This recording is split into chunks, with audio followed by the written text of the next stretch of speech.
Well, hello, friends. Mark Holmes here with my buddy Cowboy Joe Boo. And as always, thank you guys for watching, commenting, and subscribing to the Joe Boo Sports Report. Without you guys, man, this does not work without you guys. So let's get open for business and let's wake up the football gods here.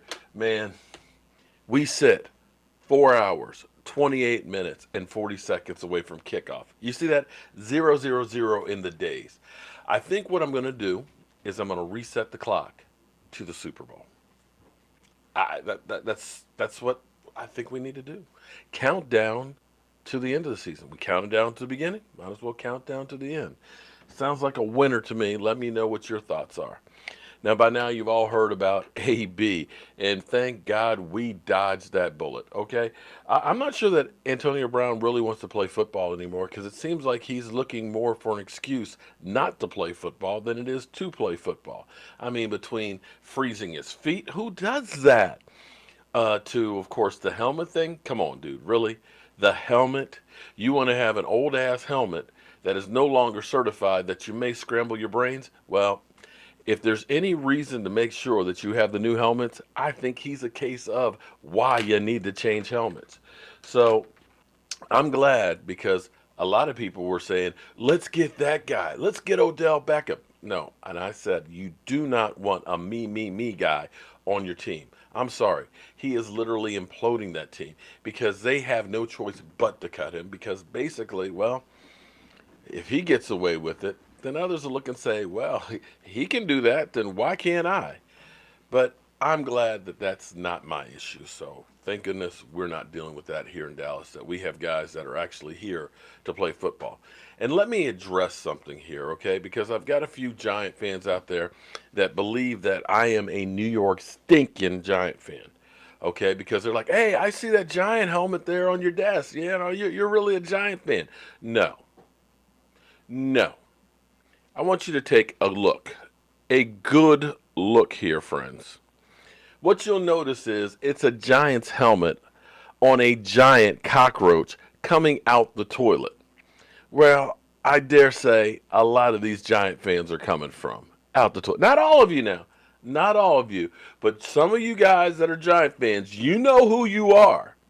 We know you are cockroaches coming out the toilet right now.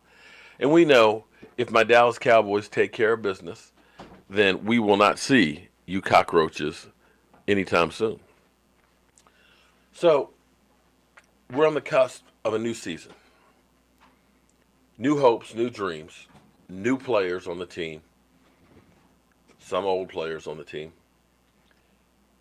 But it's a new season. And you feel like the sky has opened. The clouds have parted. The sunshine is coming through as far as the offense goes. Now, it may not be a lot different as far as the actual plays, but it's going to be different plays being run from different sets. You're going to see more things that will confuse. You may see us running the ball from four wide outs and so forth. You may see us passing with four wide outs and so forth. They'll give you some different looks. Now, this is going to be my question to you guys because are we looking at possibly the next Norv Turner? And I know a lot of people are like, whoa, whoa, whoa, whoa, whoa, whoa, whoa, whoa, whoa, whoa, Norv Turner. You know, Norv Turner, he was coaching at USC. He was offensive coordinator when he then got hired by the Rams to be the wide receiver coach, where he was a wide receiver coach for 5 years. And then he became the Dallas Cowboys offensive coordinator. Now, make no mistake about it. When you had Troy Aikman, one of the most accurate passers in the NFL, when you had the all-time leading rusher, Emmitt Smith, when you had a lights-out offensive line, when you had Hall of Famer Michael Irvin and an Alvin Harper and a Jay Novacek, it's not quite as hard to call plays as it is if, let's say, you're with, I don't know, say Tampa Bay or the Jets. You've got all kinds of weapons. You've got an offensive line that's keeping your quarterback upright and opening holes big enough to drive a semi through. It makes you look a lot better than maybe you really are. And that's not to say that Norv Turner isn't a great coach, because you've seen him do wonders with the offense in San Diego. You've seen him do wonders with Cam Newton beginning of last year before Cam Newton got hurt. You've seen him do what he did in Dallas. Hell, the fact that he kept the Redskins, above 500 or floating around 500 is a miracle in itself. Maybe could we see the same thing from Kellen Moore? Because I think about, Emmitt Smith. Well, we got Zeke Elliott. Kind of pretty comparable. We had the Great Wall of Dallas. Now, our offensive line isn't quite as good as I think everybody says they are. We took a step back. We've had injuries from Tyron Smith and Zach Martin, and, of course, losing Travis Frederick last year. If those guys are healthy, yeah, we have one of the best offensive lines in football. But I can't say that that's going to be every week. It's going to be in flux. Now, I will say we've got a better backup situation than we've had in a long time for that offensive line, so that will definitely help. And so I look at receivers-wise with Amari Cooper and Michael Gallup versus Michael Irving and Alvin Harper. Yeah, that's pretty. That's possible. I mean, that's not. I won't say that group is right there, and Randall Cobb is there just yet between, Hall of Famer. But I won't say that they're necessarily that far apart. I'd say that's a pretty good group there of weapons. Tight ends, of course, Jay Novacek was a lot younger than Jason Witten. But Blake Jarwin's had some pretty good games, and he was kind of a giant killer last time. So you look at the offenses comparably to what we had. Now, we got Dak Prescott. I know a lot of people will say, you're comparing Dak Prescott to Troy Aikman, one of the most accurate quarterbacks in the history of the NFL.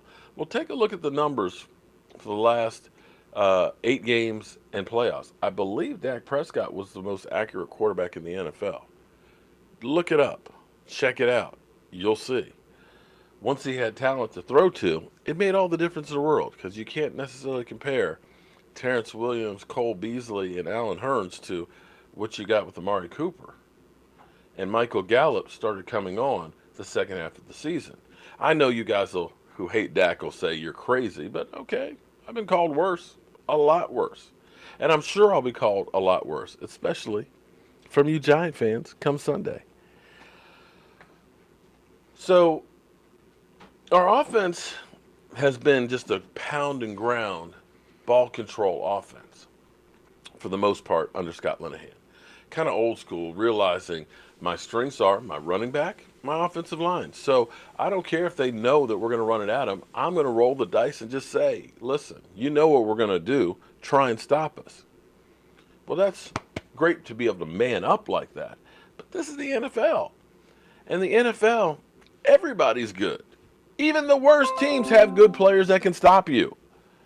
So what you have to do is not show what you're going to do, so teams know that spot right there is where the ball's coming. Now let's figure out how to stop it. What you want is, well, that spot, and that spot, and that spot, and that spot, and that spot. Oh, maybe that spot over there, or maybe that spot back there. I don't know. It could be coming right here in front of me. I don't know where it's coming. That's what you want from an offensive coordinator. Because now we paid Zeke, and I know everybody's like, well, you got to run him. Let's see him with 2,000 yards. No. Oh, my God, no. Do you know how many times a 2,000-yard rusher has won the Super Bowl? Do you? 0. 0. It's about being balanced. You know how many running backs fell off a cliff after having that 2,000-yard season? Most of them. We're committed to Zeke Elliott for the next 4 years. You don't want to run him in the ground. What you want is, when it's crunch time, you want him fresh. When it comes end of the season, you want him fresh. When it comes to playoffs. Playoffs? You're talking about playoffs? Yeah, I'm talking about playoffs. You want them fresh. And that's where you use a Tony Pollard. in there on third down to spell them. You start kind of getting a pitch count. You know, there's going to be some games that, you know what, we need you to man up and we need 30, 35 carries, Zeke. But you don't want that to be every week. You want that guy to be in great shape at the end of the season, ready to roll in playoffs. For the most part, the Dallas Cowboys' failures in the playoffs or at the end of the season in crunch time has been more of running out of the horses in the race. You can see guys that are just worn out from Demarcus Ware, you know, the defense, and, you know, Tony Romo or DeMarco Murray. You can see guys that are just have given it all during the season and they don't have enough to get over the hump in the playoffs. So we have depth now. We've got an offensive coordinator that I hope distributes the ball. So we don't have somebody that's out getting 120 catches. Then we got a group of 3 guys that are all getting like 70, 75. Because then it's like, okay, defense, which way do you want to die? Because this offense is going to kill you. The question is it going to be Zeke? Is it going to be Amari? Is it going to be Randall? Is it going to be Jason Witten? Is it going to be Michael Gallup? Is it going to be Trayvon Austin? One of these guys on a weekly basis is going to come through and beat you. And let's hope Kellen Moore has that philosophy. If he does, he'll look Norv Turner like. And it would be one beautiful thing to watch. Look at that. 4 hours and 11 minutes to go, guys. I'm Mark Holmes, and well, I got a lot to do between now and Saturday morning. I got to get all my equipment ready, packed up, because we got more coverage than you might be able to even watch coming this weekend, and I can't wait. Oh, I can't wait. I'll see you guys soon.